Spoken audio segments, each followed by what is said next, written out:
versus Cave, the show that asks the questions that define modern man. And today we're going to look at, are the Cubs going to repeat in the World Series? Did Thomas Hobbes really screw up the world? The movie's coming up this summer, what books every man should read. And to get us kicked off, how you doing, Deacon? I'm fine. I'm here. I got my caffeine. Nice and cup. I got one doing too. well. Oh gosh! And I thought this was one of a kind. This is just a Look main at cup. that. Oh, There you go. there Good you luck. go. Yeah, so what'd you have for breakfast this morning, Deacon? You look like you're pretty jazzed. I had some gourmet French toast this morning. A little panettone soaked in eggs and milk and sour cream. He's ready to go. Brad, what do you got first? All right, coming up first, Jan. Do the Cubs repeat this year? You know, I've been thinking about this a lot, Deacon. Baseball fan that I am, even though the Yankees didn't make the World Series, Cubs did a pretty good job. Erased a huge goat off their back. I think they're going to repeat this year in the World Series. What do you think? Wow! You mean after 100 and what? How many years was it? Oh, it was 100 and a lot. 100 100 plus years. They're going to do it 2 times in a row. Yeah, they got to do closer, so they'll be able to stop up in the 9th, and they got the same pitching staff coming back. You know, it might be 2 years in a row. Erase that goat again. You mean so like someday the Cubs might be like the Yankees? No. Or they won it again and again and again. Might be like the Marlins, maybe win once or twice. That's about it. Okay. It was a good series, and I don't look at them at sports, but it was a good one. Yeah. Yeah, that's all I do. I don't do much of anything else. So as you can tell, I do this and I drink. But other than that, what do you got next, Brad? Deacon.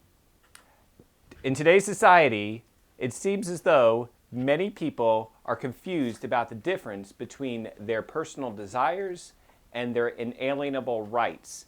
What would you attribute this confusion to?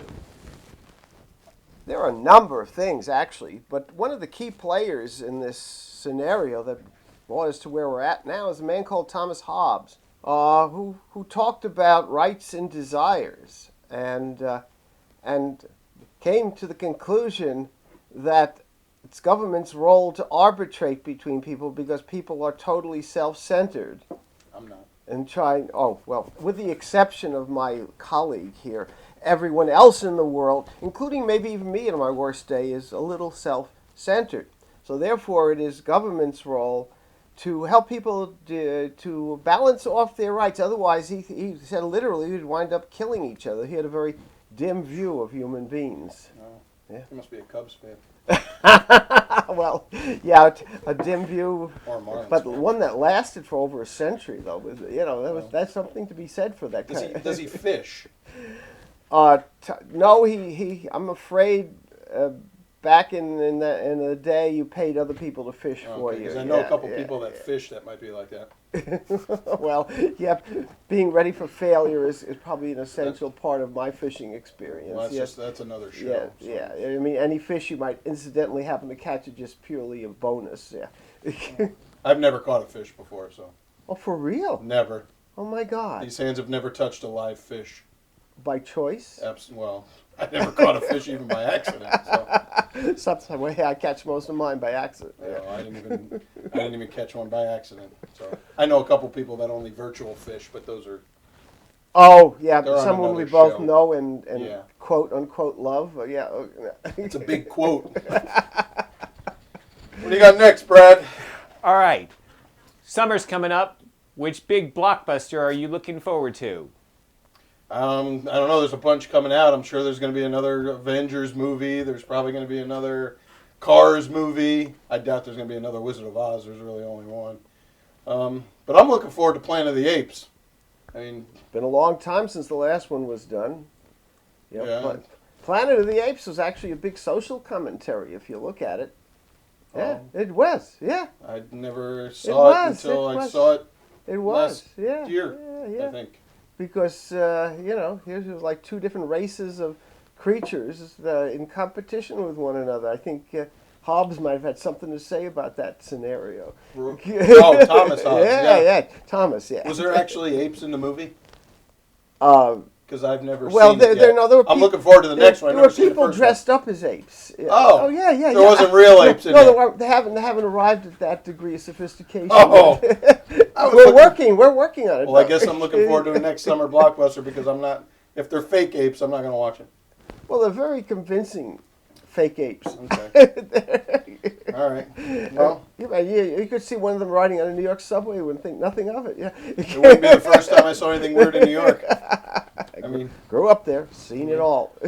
all right, Brad, what do you got next for us? All right, Deacon, what is one book that every man should read? Well, there's a bunch of them, but one that might be at the top of the list is called Don Quixote. Sancho Panza. Sancho Panza is the sidekick of Don Quixote, the slightly cracked knight. It's got my physique. Yeah, it was written right at the time when knighthood was gone. It was obsolete. And Man of La Mancha. The Man of La Mancha was the name of the musical that was made from the book, but the book was around hundreds of years before the musical was. So, I think one of the things that a contemporary man, or woman for that matter, could take away from Don Quixote is the fact that there are certain ideals that are worth standing up for, even if those around you think they're completely obsolete and completely irrelevant. Now tell me, did Sancho Panza really get stuck on the windmill? Oh, I don't know. The important thing about that is that his master, Don Quixote, the knight, on his old nag, thought that they were dragons. He was tilting at windmills. In fact, we even passed that on to our modern colloquial language and say somebody is tilting at windmills. He's fighting against something that doesn't exist except in his own mind. Tilting at windmills, yeah. So whether he got caught on one of the veins or not, I think he did. But that's kind of beside the point. I think Brad read that book. Yeah, Don Quixote was like the pessimist. No, not the pessimist, but I'm sorry, I mixed. Sancho Panza was the pessimist. He was like the one that was always trying to he was very affectionate for Don Quixote, but he was always trying to protect him from himself because the man was off. He was living in the past, and the past was still real for him, but things had fallen apart around him. Does that sound familiar? Well, yeah, there's a couple people that should be reading Don Quixote. But I'll be honest with you, I've read the Cliff's Notes. I've never read the whole thing. And I've seen Man of La Mancha. But other than that, I've never read the book. So I think I might take that one in. You might. I say return to the classics. If all you ever read is contemporary stuff, then you're probably trying to build a house without a foundation. Really good literature builds on the classics. I can't even screw in a light bulb. I'm not building a house. Oh. No. These hands don't build either. They don't fish. They don't build. My goodness. But they prepare food for people. Absolutely. Yeah, that's a sacred action, man. Brad, do we got any questions from the fans? Yes, we have some comments posted online from Donald in Washington, D.C. He wants to know, he says, Jan, you obviously do not make enough money from this gig. What do you do Monday through Friday? Other than go crazy every now and then, I'm a chef by day, so I cook for lots of people, and I enjoy it. I think it doesn't pay the bills as much as I'd like them to pay the bills, but it's something I love to do. And why do you love to do it? You really? I really just enjoy doing different things and making people happy. I think there you one of the go. things now that just make people happy. There you go, man. I like to cook for somebody and make them smile. There you go. That's that's the way men can nurture women. Women do it, all the time. But men can nurture people by being hospitable and food, cooking for them. Yeah. Well, it was good being with you here this morning, Deke. It's about time. That's all we have for Man really? vs. Cave this week. Yeah, it's we only have a short sip at a time. Thanks for watching. Please be sure to like us on Facebook, subscribe and share, and all that fun stuff, all those clicking and all that kind of stuff. Check out our other shows, and we'll see you next week. Thanks, Deke. It was good to see you. Hopefully we can do this again sometime. You going to hang out a little while and watch the game? Yeah, I think that'd be a good idea. But we have anything to munch on, like chips or something? Yeah, I think I got some in the kitchen here. I'll pop this on right now if you want to go get some. Okay, I'll be back in a little while. All right.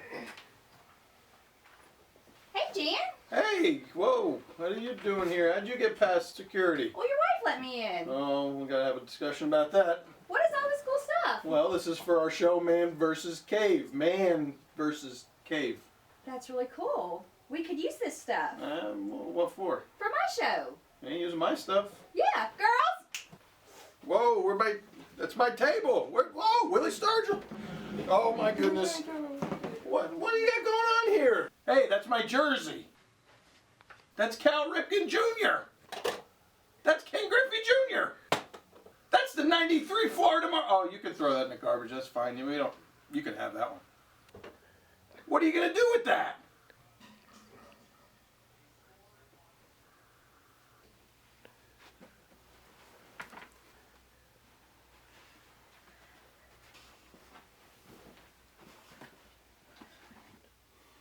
This is absolutely perfect. Thanks, Jan.